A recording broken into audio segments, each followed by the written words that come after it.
Então, eu voltei pro banco e a Vanessa estava ali chorando também. E ela me disse, foi a coisa mais linda que eu vi, cá. E eu falei pra ela, o que que tu viu? Eu tava deslumbrante, né? Embora eu tenha chorado com o olho inchado. Mas eu saí com uma leveza tão grande, eu retornei para aquele banco com toda certeza, com toda convicção. Eu voltei, não voltei da mesma forma que eu me levantei e fui até lá. Eu voltei totalmente diferente. Foi, assim, muito incrível. Sabe, uma mochila cheia de pedras dentro, carregando nas costas? Exatamente assim.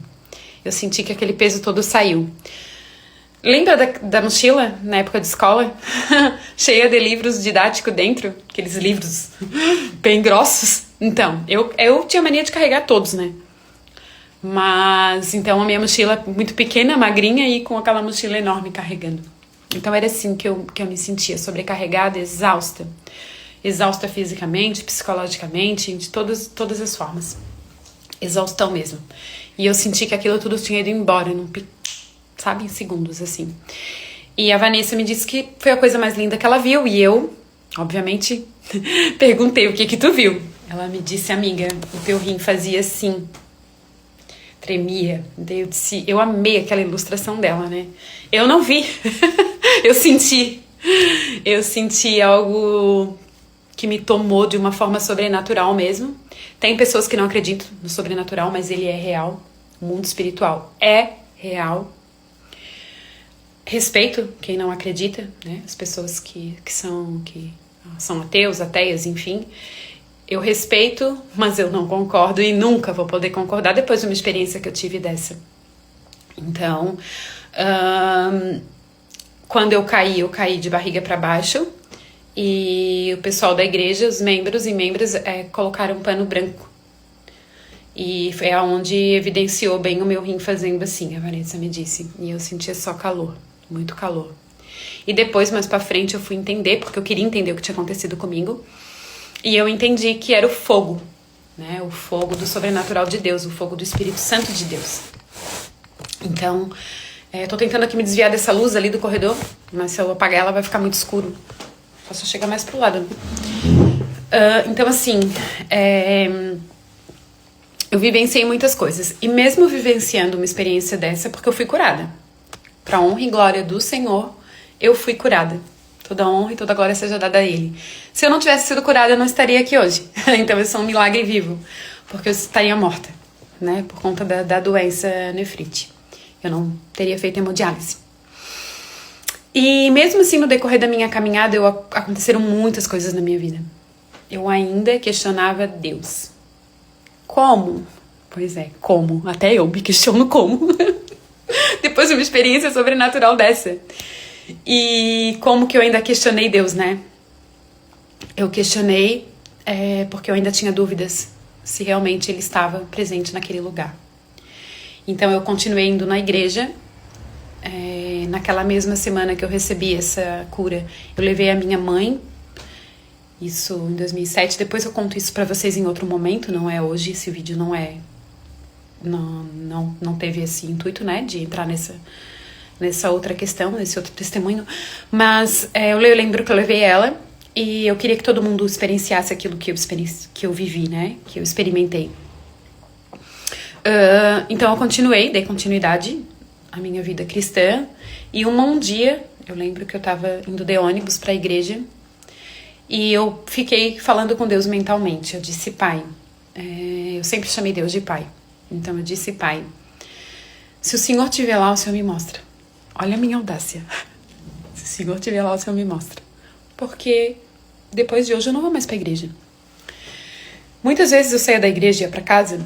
E hoje eu entendo que é o acusador, mas na época eu não tinha esse entendimento espiritual. Eu achava que eram pensamentos meus mesmo. Que eu ficava, nossa, eu vou ficar chorando todo dia. Sempre que eu vou na igreja eu vou voltar chorando. É isso que Deus quer pra minha vida. E eu comecei a ver coisas que eu não estava acostumada a ver na católica tradicional. Eu vivi no meio do catolicismo tradicional. Então eu não... Tinha coisas que eu nunca tinha visto. Eu sabia, mas como sabia de história da Bíblia. Algo distante dos dias de hoje, né? Naqueles dias. Então, eu vi algo que totalmente longe, distante mesmo. E não é, né? Hoje eu sei que não. E provo que não. Meus exames é uma prova. Então, assim, eu ainda questionava Deus. E eu falei, Senhor, hoje o Senhor vai me mostrar, porque eu não quero ficar indo pra igreja e ficar chorando a vida toda, não. Imagina, eu vou pra igreja, choro, vou pra igreja, choro, vou pra igreja, choro, porque, claro, cada vez era um trauma ser tratado. E eu não entendia isso na época. E o acusador, bom, bom, bom, bom, bom, bom, bom, bom nos ouvidos, né? Várias milhões de setas. Imagina, tava conhecendo Jesus. Tudo que ele quer é te desviar desse propósito. Então, a minha vida realmente teve uma virada de chave muito grande. E cheguei lá nesse dia, que daí já é um testemunho duplo aqui que eu já tô contando. Eu senti Jesus. De novo. E dessa vez, não foi no sobrenatural. Foi no físico. E eu sei que foi no físico porque quando eu saí de lá, no outro dia, eu fui na casa da Vanessa. A Vanessa morava com a Daisy na época, uma amiga nossa da Topic. E até hoje ela trabalha com Topic escolar. E na época elas também trabalhavam num bar. E eu lembro que eu fui lá, eu amava as coxinhas que a mãe dela fazia. A Daisy fritava, mas era a mãe dela que fazia. E eu lembro que eu comi várias coxinhas aquele dia. Hoje eu não como mais, mas eu comia muito. Às vezes eu tenho vontade ainda. Minha carne ainda grita por isso. E eu falei pra Vanessa, o que eu senti ontem, Vanessa, na igreja? Ela bem assim, como assim, amiga? Daí eu disse assim, nossa, quem foi que veio orar por mim? Ela assim, ninguém, amiga. Sim, alguém no louvor veio orar por mim. Tinha uma mão grande, era um homem. Ela, não, amiga. Isso não, porque na igreja homem não ora por homem, por mulher. Geralmente é mulher que vai orar por uma mulher. Não, amiga, não foi. E eu tava do teu lado o tempo todo.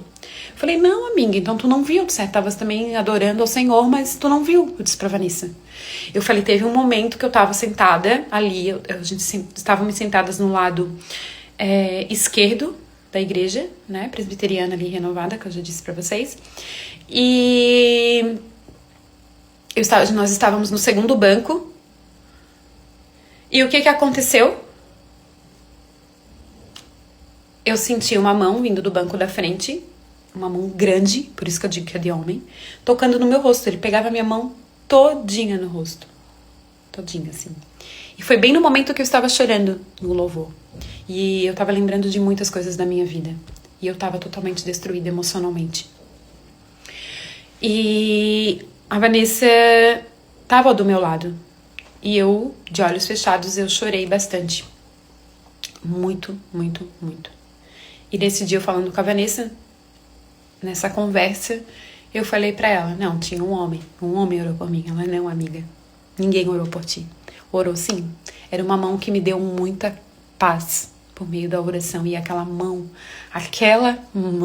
eu disse pra ela, nunca senti algo tão doce, tão suave. Era um toque muito suave. Me acalentava.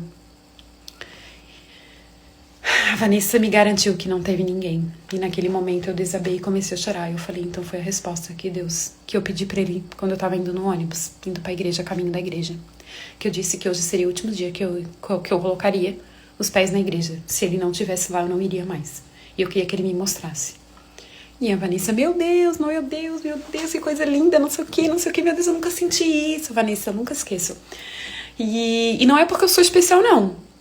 Eu acho que é porque eu questiono muito. Sou muito questionadora.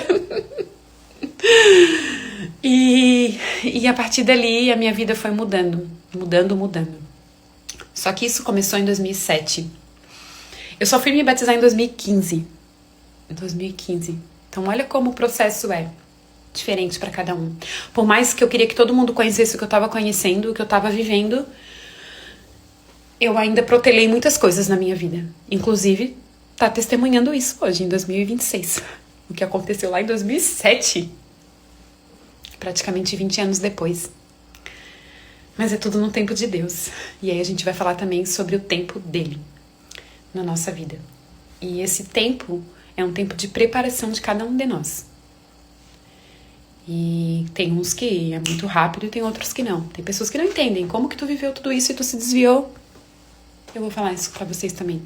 E nada acontece sem a permissão dele. Isso aí vocês podem ter certeza. Beijinho e um ótimo final de semana.